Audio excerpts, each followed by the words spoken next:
दिवशी तुम्हाला माहिती असतं की नाही, त्यावेळेला तुमचा थाट किती असतो ह्या भागात मी कीर्तनाला येऊन बघितलंय बरं का. कारण की त्या ठिकाणचे आणि या वारकरी संप्रदायाचं भूषण, बिदर जिल्ह्याचं एवढं मोठं भूषण आज आमच्या महाराष्ट्रातल्या कीर्तनकाराला, आमच्यासारख्या सर्वसामान्य माणसाला बघण्यासाठी किंवा त्यांचं सानिध्य लाभलं. खरं तर मला त्यांची भेट ज्या वेळेला झाली होती की नाही, हरिभक्तीपरायण शशिकांत महाराज निटूरकर त्या दादामुळे असणारी ही विभूती आम्हाला आज मिळाली महाराज. तिथून इथपर्यंत येणं, खरं एक सांगू, अहो लोक म्हणतात एकादशी दिवशी मरण यावा, अमाप गोष्टीची आहे. वारकरी संप्रदायाचा नियम आहे, कीर्तनकार ही एकादशी दिवशी पंढरपुराला जावं लागतं. पंढरपुराहून असणारी माझे वारकरी कीर्तनकार वापस आले पाहिजेत, त्याच वेळेला स्वतःचा प्राण ठेवलाय महाराज. ठेवला की नाही? काल कशाचा द्वादशीचा दिवस होता आणि एक विचार करा, पुढे आषाढी पंढरीची वारी आहे.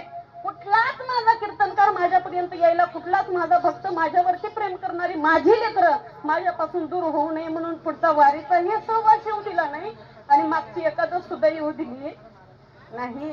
याला माय म्हणतात बरं, दुसऱ्याचं अंतकरण राहत नाही. त्याच्यासाठीच असणारी एवढी गोष्ट आहे. आज या ठिकाणी त्यांनी बाबांनी फक्त एक शब्द मला दिला होता, ज्या वेळेला अनिल महाराज बार्शीकर यांच्या वडिलांच्या वर्षश्राद्धासाठी ते जात होते. वापस येत असताना बाबांनी मला एकच गोष्ट सांगितलं होतं, अलकाताई तुमच्या घरी 5 मिनिटं का होईना मी येऊन जाईन बाबा, पण तुम्हाला येता आलं नाही. खरंच माझ्या घरी 5 मिनिटं, उदगीरवरनं तळेगावकर फिरलेली गाडी वापस उदगीरला यावी लागली. कुठंतरी कार्यक्रम होता आणि त्या ठिकाणी आदरणीय ईश्वरजी खंडरे साहेब आले होते. वापस गाडी फिरली. तुम्ही या जन्मामध्ये माझ्या घरी आला नाही, पण कधी ना कधी कुण्या ना कुण्या रूपानं माझ्या घरी एकदा येऊन जा. कारण की आशा संत आपल्या घराला यायला जन्मोनजन्मीचा कालावधी लागतो महाराज.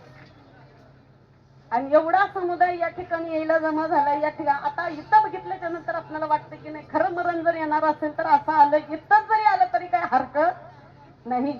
आमाप या ठिकाणी माझ्यापेक्षा उत्कृष्ट मला यांच्या समोर काही येत नाही. त्यांच्या चरणाच्या खालच्या मातीचीही माझी काडीची बरोबरी नाही. असे उत्कृष्ट असणारे कीर्तनकार सर्व मंडळी या ठिकाणी हरिभक्तीपरायण महाराज या ठिकाणी उपस्थित आहेत. दिलीप महाराज आहेत, संदीपान महाराज आहेत, देवरची महाराज हलाळीकर आहेत. सगळी उत्कृष्ट मंडळी, बाबा या ठिकाणी असणारे मठाधिपती दोन्ही उपस्थित आहेत. सगळ्यांच्या चरणावरती साष्टांग दंडवत घालून, आणि बाबा इथून कुठेही गेले नाहीत बरं, प्रत्येकाच्या हृदयापर्यंत आज या ठिकाणी उपस्थित आहेत. आपण फक्त वैकुंठवासी समोर नाव लावतोय, पण ते या ठिकाणी प्रत्येकाच्या जवळ आहे. आणि आपण इथं येण्याचा असणारा, तुम्ही जर प्रत्येक एकादशीला कुण्याही ठिकाणी आणि त्यांचा जो अमृत उत्सव सोहळा करण्याचा जो निश्चय ठीक केला होता की नाही, असेपर्यंत आपल्या हातून त्यांच्या तब्येतीमुळे जर घडला नसेल तर नंतर तरी करण्याचा असणारा आपल्या सहवासातून या ठिकाणी जर आपण घडला की नाही, सगळ्या गोष्टी आपण सगळ्या त्यांना दिलेल्या वरचं असणारे पुण्य आपल्याला लाभेल. एवढेच माझे 2 शब्द भावपूर्ण श्रद्धांजली वाहून असणारे माझे 2 शब्द संपवते. आता